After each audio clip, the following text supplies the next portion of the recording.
Bismillahirrahmanirrahim. Assalamualaikum warahmatullahi wabarakatuh. Saya Aisyah Diharjo akan menjelaskan resensi buku dari Kami dan Pergulatan Reformasi karya Mahfud Siddiq, kiprah politik aktivis dakwah kampus dalam perjuangan demokratisasi di tengah global krisis nasional multidimensi.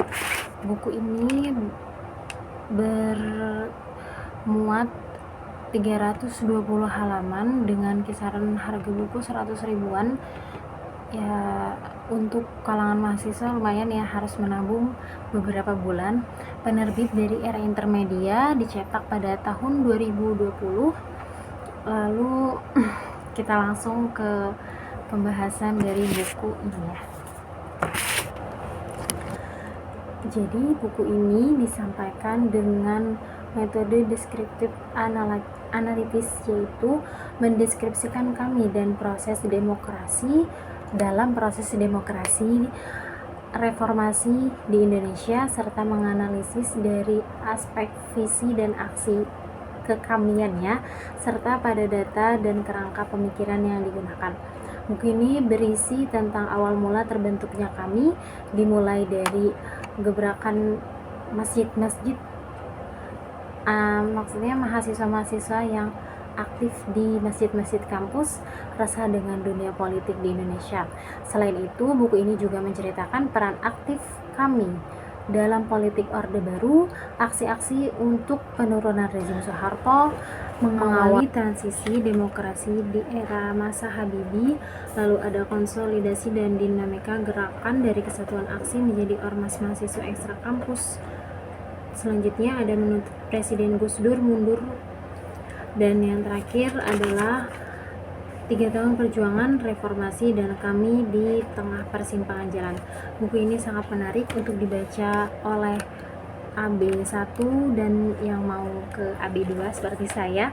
Lalu kami mempunyai paradigma yang sangat bagus, yaitu ada 4. Yang pertama adalah gerakan tauhid, yang kedua gerakan intelektual profetik, dan yang ketiga gerakan sosial mandiri, serta yang keempat adalah gerakan ekstra parlementer. Kami mempunyai cita-cita politik, yaitu tegaknya Islam dalam kehidupan berbangsa dan bernegara sebagai nilai acuan dasar. Di usia yang cukup muda ini, organisasi ekstra kampus kami menjadi payung atau perpanjangan tangan bagi aktivis masjid di kampus, atau yang biasa kita sebut dengan lembaga dakwah kampus. Dan menurut saya bahasa yang digunakan cukup mudah dipahami oleh pembaca-pembaca yang baru memulai membaca dengan buku yang setebal itu, dan ini bisa buat berdiskusi dengan kakak-kakak tingkat di atas kita ya, untuk kita open minded tentang pergerakan kami dan gejolak politik di Indonesia saat itu. Nah, kesimpulan menurut saya, buku ini wajib dibaca ya untuk seluruh kader, karena untuk mengetahui bagaimana kami itu bertumbuh, awal mulanya dari mana, dan kami bukan hanya sekadar aksi-aksi mahasiswa saja, tapi kami menganalisa terlebih dahulu apakah isu-isu yang beredar ini hoax atau menutupi kebijakan-kebijakan pemerintah yang strategis dan urgent untuk segera disahkan undang-undangnya, atau apapun itu. Kami memiliki kelebihan dalam kaderisasi yang berjenjang secara fikriyah maupun ruhaniyah, sehingga menjadikan istilah yang kita dengar sekarang dengan muslim negarawan.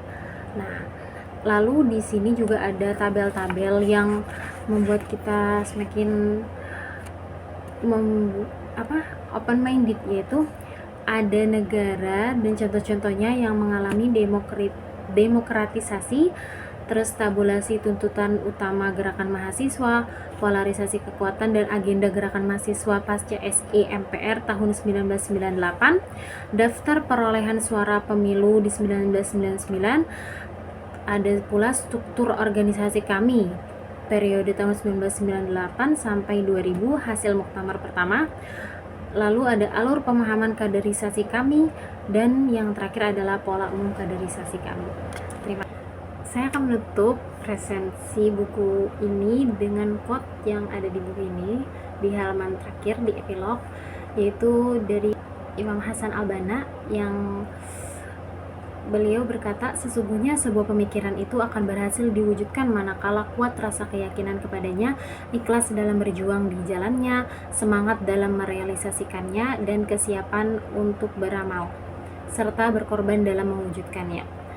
Ada 4 rukun yang Imam Hasan Al-Banna sampaikan, yaitu yang pertama, keimanan adalah hak nurani yang menyala, dasar keikhlasan adalah hati yang bertakwa, dasar semangat adalah perasaan yang menggelora, dan yang terakhir adalah dasar amal adalah kemauan yang kuat.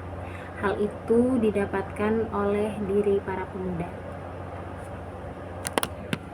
Terima kasih. Wassalamualaikum warahmatullahi wabarakatuh.